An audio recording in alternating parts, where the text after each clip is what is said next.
All right, man. So what's your name and where are you from? Well, I'm Nyan Kesey. I'm from Inglewood, California, you know what I'm saying, the top side.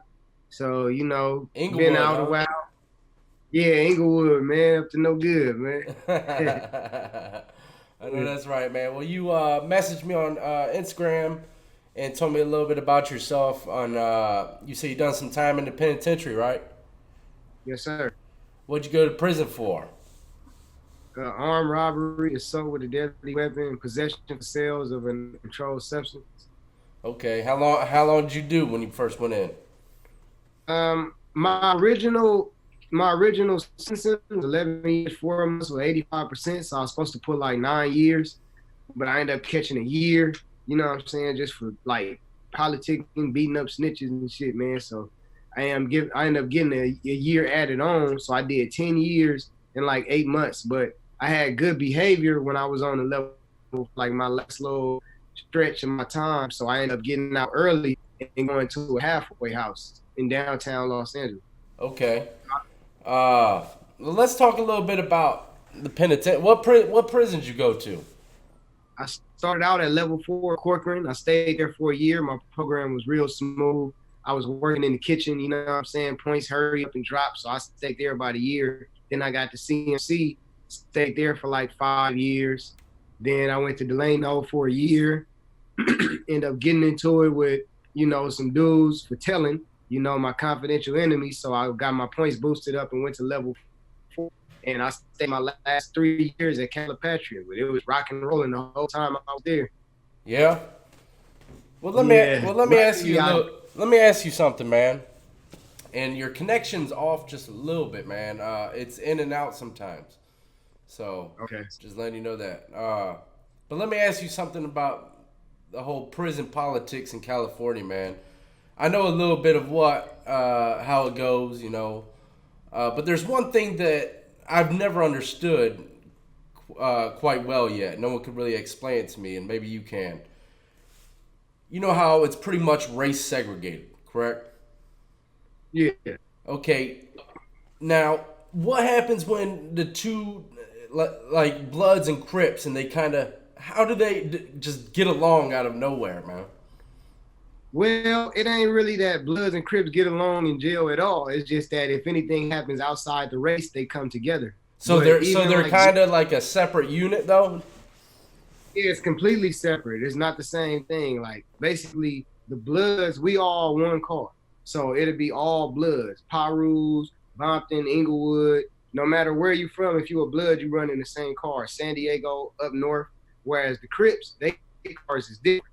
They got Compton Crips, Gangster Crips, the Neighborhood Crips. These are all separate cars that really probably might not even sell up together. You know what I'm saying? But they sell up with their own. The Compton Crip, the Compton Watt, you know what I'm saying? The neighborhoods, the gangsters is just Long Beach Crips. These is all separate cars, whereas the Bloods is all one car. But in the event something happened with race, we all get involved with each other. It's not no more color lines. As far as the gangs, it's more so we together now because of our race. And Okay. then right after that, it's right back separated though. Yeah. Yeah. That's pretty wild though, you know? It is. Whereas other races, they whole race together. Mexicans, down south Mexicans, the up north Mexicans, they all like every Mexican from LA or down south is gonna stick together, south side. Yeah. You know what I'm saying? Mexicans that aren't really part of gangs, they still stick together. Yeah, for Whereas sure. up yeah. But Yeah. with the Bloods and the Crips is different though. Yeah, it's kind of wild, man. Just learning about politics like that out in the West. Certain things are ran the same out here in the East Coast, but it's a whole nother world, man. Let me ask you this, man. How do people look upon? Well, first off, let me. How about the? Was there ever a point in time when you were locked up where they did have to come together? Oh, Bloods and Crips? Yeah. Nah, never. Outside of riots, it's not even allowed, So man. you Like didn't even see it even happen. nah, it won't happen. Like really, towards my time when I was leaving, I heard a lot of Bloods and Crips clash. You know what I'm saying? It really wasn't that they was getting along everywhere. It was more so of even more of a separation towards my last like little time, 2016. That's when I first started hearing it. Like because it really don't be blood and Crip riots like that for a minute. You know, it wasn't frequent, but now it's kind of frequent. You know, Yeah. as time the generation change, just start to be blood and Crip riots in the pen, not just Mexican and black riots. Yeah. And how do they feel about? Is there any? Because over here on the East Coast, man, there's a lot of white bloods and Crips, man. What do you think about that? Nah, the crazy part about it, man, the whites, like they get killed. Like you can be a Mexican and be from a black gang, but you can't be a white boy and be from a black gang. They gotta go PC because the white boys will kill them. Like it was recently, I think, like Wait, about you said they'll kill the white boys, huh? white boys will kill them. Yes, like that white boys can't be from black gangs. Mexicans can, and other races like Asians, like but most Asians run with others. But the Asians that want to run with Crip or want to run with blood, they can without having to worry about that. But white boys, it's just a matter of time. Every main line is like that with white boys. Like the Aryans, they'll try and kill a white boy for being from a black gang, and sometimes they be successful. What like a guy just got killed recently in a riot. You know, I think he was a white Crip. This is at CMC, probably like 2017. Yeah. Yeah, somebody just got killed recently, and I believe he was a white Crip. Yeah. So now I know how the whites would look upon it. I'm saying, but is it? Do you ever see it? Is it like a rare thing to see? I mean, will you ever see I've like a never white seen- blood running around mainline? Nah, I seen a white Crip before.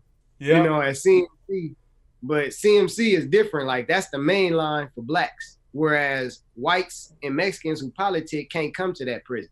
If you black, you good. You can come there, go to another prison and be cool. But if you white or a Mexican and you come there, then you're gonna get stabbed when you go somewhere else. Yeah. Whereas them, if they a white boy, that's the only place I've seen a white boy at. I've never seen a white boy be a Crip or a blood in any other prison outside of CMC. On the streets, it's cool. You know, it's perfectly acceptable. But when you come to jail, it's very harsh for white boys in particular. Yeah. See, I mean, the prisons I've been in, you know, that was like it was very rare to see something like that. Yeah, you wouldn't. I would see more of like GDs or even white dudes try to become, you know, try to ride with the Crips or something. But when it came to blood activity, no, I didn't. It was very rare. But, you know, now that I've been doing this prison channel and I'm hearing people from all over the country, I mean, people, you know, white dudes are banging with all kinds of groups, man. And I try to, you know, it's more acceptable in some spots than others. So it's kind of like who's right, you know? But, you know, it goes back to the root of everything, correct? Right, true. And that's Cali. True. Cali, right. This is the roots right here. You know, the tree and the branch go along. Yeah, but the roots, man, true. So well, yeah, I mean, it's definitely not common. You know, I've never seen it. I only seen one white Crip in my whole 10 years in prison. Yeah. And he was all right? He was doing all right? Yeah, he was all right. Like, he was, you know, going to school and staying out the way, man. He wasn't, like, doing nothing crazy, so he was all right. Like, he's going to always be, if he's white, whether he's a blood or Crip, he's always going to be treated with respect amongst his own. Yeah. It's just outside of that where he's not dealing with his gang is when when the problem's gonna come into play. Yeah. He's gonna face hostility towards from others, not people inside the gang that he's from. Yeah. What was the worst prison that you were in? The worst prison I was in, well, it's different prisons for different reasons, but Calipatria was the worst as far as people getting like stabbed up, riots cracking, and just overall victims. Yeah, Calipatria was the worst because we actually made the news in 2014 on the riot, which was on, you can actually check it out right now. It was on the ABC on the ticker tape. You know how Good Morning America has the ticker tape? Yeah. Yeah, the riot 2014, we made that. We was on the ticker tape. I was sitting in my cell on lockdown looking at it like, wow, the next day. That's wild, man. I bet that might have amped some dudes up, man. Oh yeah, because it was like a lot of racial tension there, but it was also like internal beef, like bloods on bloods, Crips on Crips, and you know what I'm saying, keeping a clean backyard, like yard removals. Yeah. It was frequent in Calipatria. It was very hard for you to pull up there if you was a blood, you know, and really like get comfortable because the homies was tripping. So I would say that That's like the worst prison I've been to is Calipat. But Yeah. Delano, old Delano, when I was there, that's where I got into it with that was snitching. So I would say that it was bad for that reason, but I just didn't really feel the immediate threat of physical danger at Delano like I did at Calipat. Yeah. I feel you. Now, I bet dudes out there at Cali, man, they see like cats over here, like through music videos and stuff, like throwing up signs and stuff. How do people take stuff like that from people from other countries? I mean, other states. They take it a little funny out there, man. Nah, I mean it's all love and respect. You know what I'm saying? Because if you bang in the gang, then for the most part, I mean, can't nothing be really taken wrong. Like as long as you represent it right, then you do your thing. You know what I'm saying? Yeah. You ain't on no bus, no weird shit. Then it's very respectable.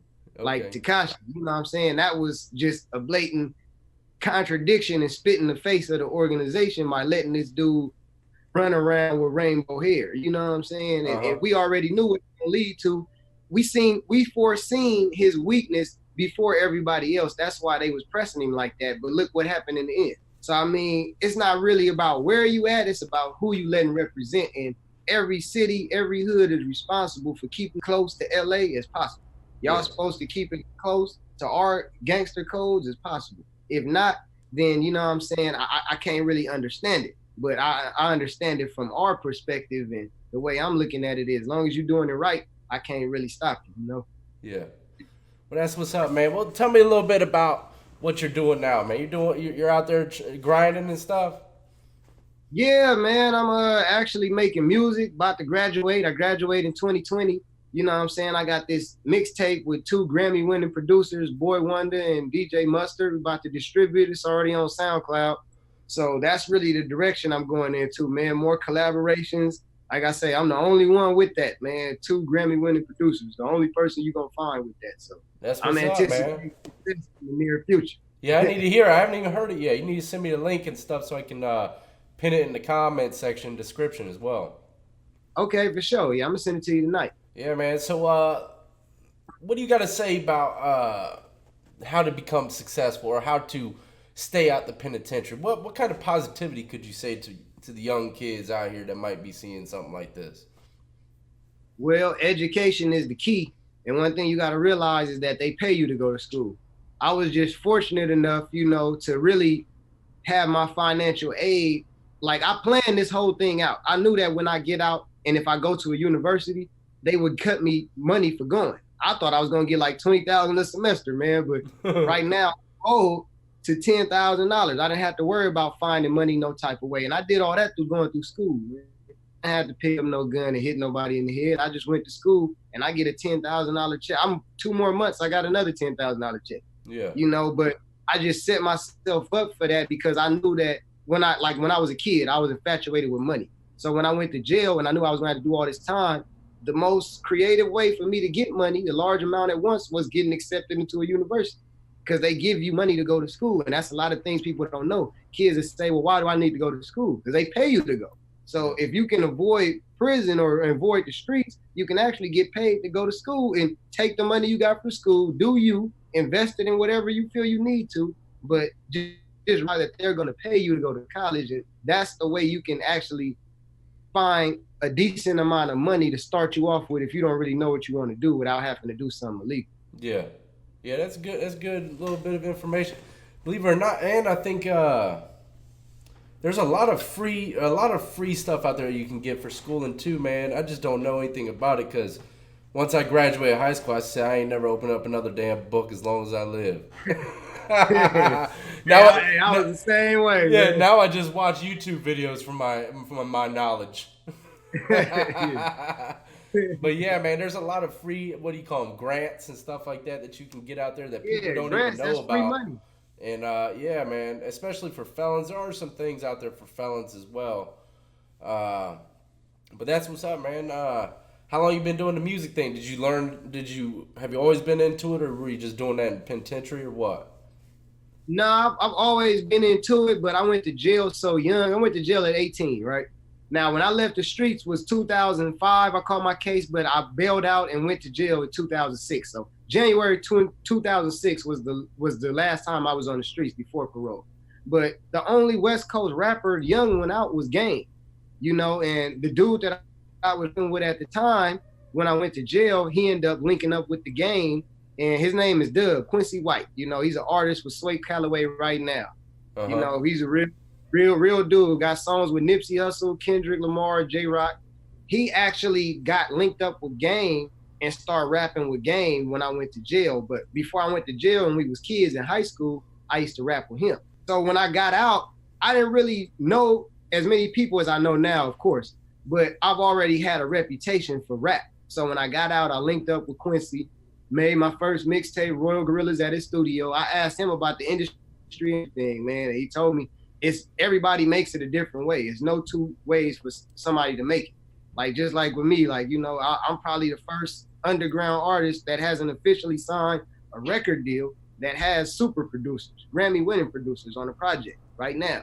It's a different way that couldn't nobody in the music game tell me how to come into the game like that. You know what I'm saying? Yeah. So that's something that I kind of learned on the streets. But while I was in prison, I was reading music business books, taking music courses, just really focusing on the business aspect. The police took about 100 pages worth of information how to make an income in music.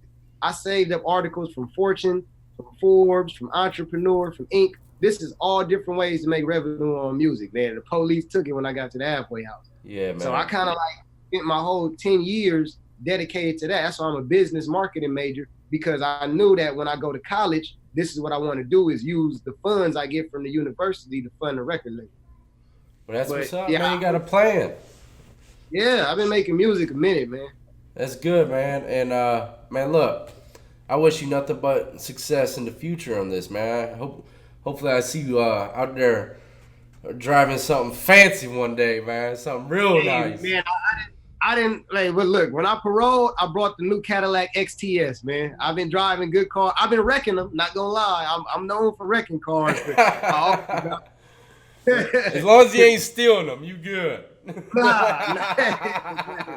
But do me a favor, man, before we go, can you say whatever kind of social media you might have or anything, and also send it to me when you leave so that I can link it in the description and in the comment section as well. Yeah. Okay, well, my SoundCloud is Nyan Kesey. My Instagram is Nyan the Keys. And you can find me on either one of those social media. I'm about to get ready to start my YouTube channel once my project is distributed. So far, the release date is scheduled for July 4th, and we're gonna have pre-sales about June 7th. So that's what the summer is looking like, man. It's getting ready for release for the mixtape. That's what's up, man. Well, look, buddy, I appreciate you coming on to the show again, man. And if you got something else you want to say here in the future, got any more stories to tell or anything, you're more than welcome to come on back. Oh yeah, appreciate it, man. Very much appreciate it. And I'm gonna keep you updated on my progress, because we expecting to make it big real soon, man. Hey, if you do make it big now, look, if you make it big and you start making music videos and shit, I want to be in there somewhere jumping around in the background, man. Oh yeah, we're gonna fly out there, man. I don't care if I'm just doing a little bob and weave back there. I want to be in something, damn it. But yeah, man, I wish you nothing but the success, you and whoever you be rolling around with, man. You be easy out there, be safe, man. Yeah, all the time. All right, dog.